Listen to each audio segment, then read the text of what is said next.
আসসালামু আলাইকুম। আপনারা সবাই কেমন আছেন? আশা করি ভালো আছেন। আমিও আলহামদুলিল্লাহ ভালো আছি। আমি নাসিমা আক্তার লাবণী।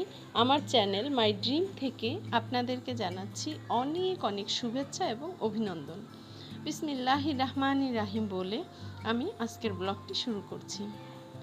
আর আমি আমার এই ব্লগে এই বর্তমান সময়ের পরিস্থিতি নিয়ে কিছু কথা না বলে আসলে পারছি না।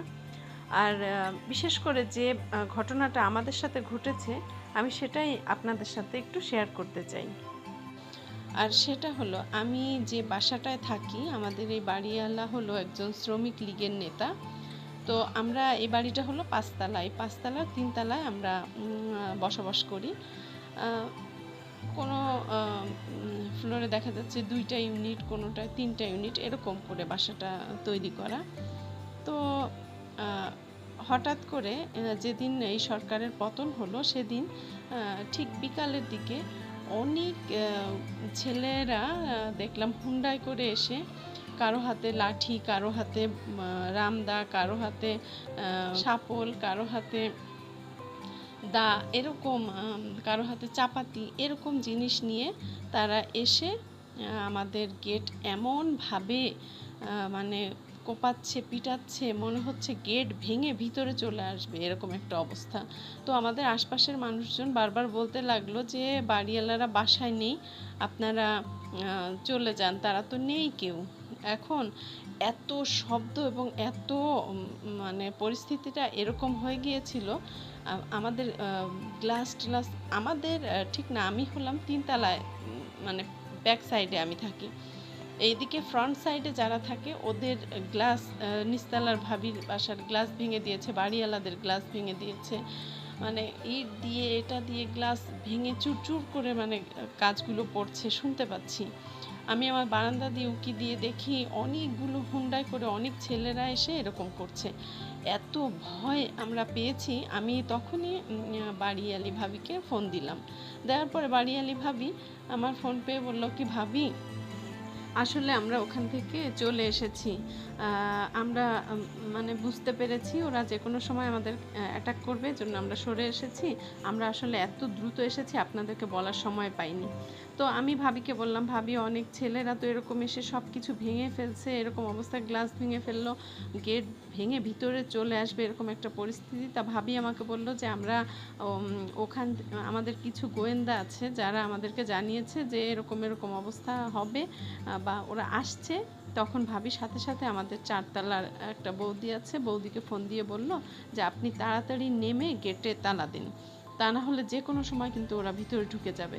তা ভাবিও মানে খুব দ্রুত যেই গেটের তালাটা দিয়েছিল, তা না হলে কিন্তু আমরা বিশাল বড় বিপদের মধ্যে পড়ে যেতাম।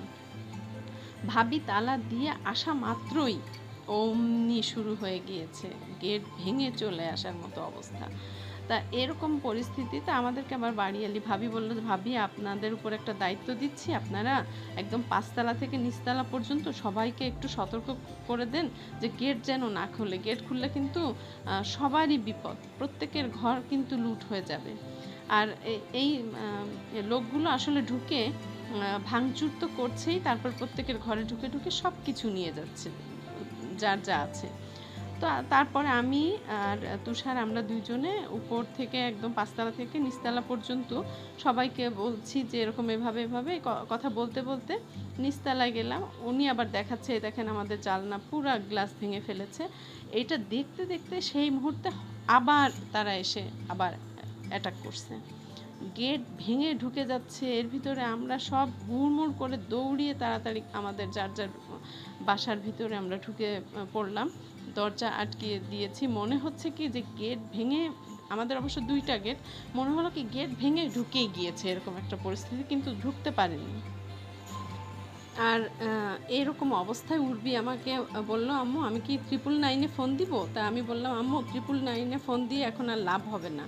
তারপর ও কি করবে, ও তাড়াতাড়ি ওর কলেজ গ্রুপে ও মেসেজ দিল যে এরকম আমাদের বাসা 2বার অ্যাটাক হয়েছে, এখন কি করা যায়। পরে ওরা তাড়াতাড়ি নাম্বার দিল, বলল যে লোক আসার সাথে সাথে এই নাম্বারে তুমি কল দিবা, সাথে সাথে লোক চলে যাবে।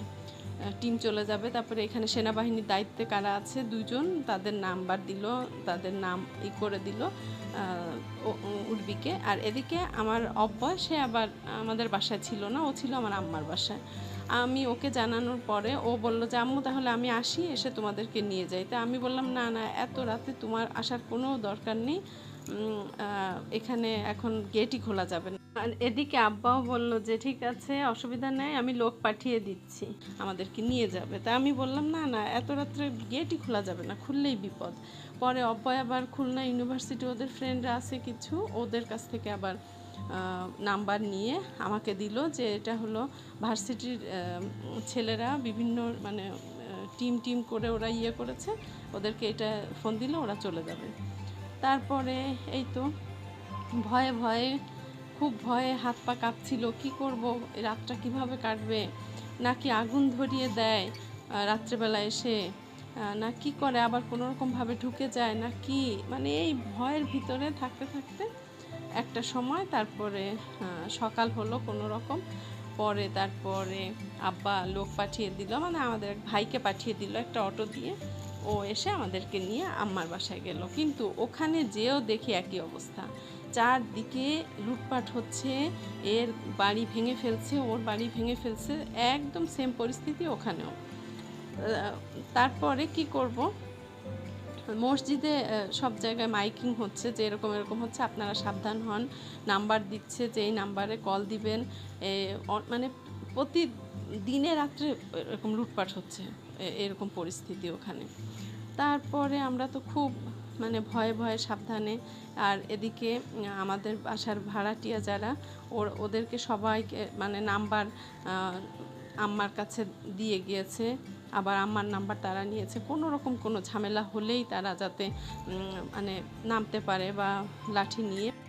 আর এদিকে এই যে আমার আম্মা বাসায় যা যা ছিল, লাঠি, রড, তারপরে ওই গরু কুরবানির সময় গরু জবাই করার জন্য যে চাপাতি, তারপরে ছুরি, এগুলো ছিল, এগুলো সব বের করলো। করে এই যে আম্মা বলল যে প্রত্যেকের ঘরে ঘরে এগুলো রাখো, এগুলো না রাখলে যে কোনো সময় হয়তো বা বাসার ভিতর ঢুকে যেতে পারে, তখন প্রত্যেকেই একসাথে এটা মানে সামাল দিতে হবে। এই যে এটা হলো বড় রান্না করার জন্য একটা খুন্তি, সেটাও কিন্তু নামানো হয়েছে। তা এটা প্রত্যেকের রুমে রুমে আমরা সেভাবে করে রেখেছি। আম্মা বলে কি আসলে এখন দেওয়ালে পিঠ থেকে গিয়েছে, কিছু করার নেই, এখন মানুষের জন্ম একদিন, মানুষ মারাও যাবে একদিন। যাই হোক, যদি এরকম কিছু বা এরকম মানে বাসায় চলে আসে, অ্যাটাক করে, তাহলে কিন্তু আমাদের প্রত্যেকেরই এগুলো নিয়ে মানে নেমে পড়তে হবে। তারপরে যা হয় কপালে দেখা যাবে। বাড়ির ভাড়াটিয়াদের ওইভাবে বলে দেওয়া হয়েছে যে এরকম কিছু শব্দ পেলেই তোমরা কিন্তু লাঠি নিয়ে সব কিছু নিয়ে বেরিয়ে পড়বা। তা এটা কিন্তু এই যে এইটা দিয়ে কিন্তু আমরা গাছ মাটি একটু খুঁচি বা করি, আব্বা এই কাজটা করে এটা দিয়ে, সেটাও কিন্তু আমাদের অস্ত্র হিসাবে ব্যবহার করেছি। আর তারপরে এই তো এইভাবেই চলছে, জানি না কতদিন এভাবে যাবে। আর আজকে এখানেই শেষ করছি। আপনারা ভালো থাকবেন, সুস্থ থাকবেন, আল্লাহ হাফেজ।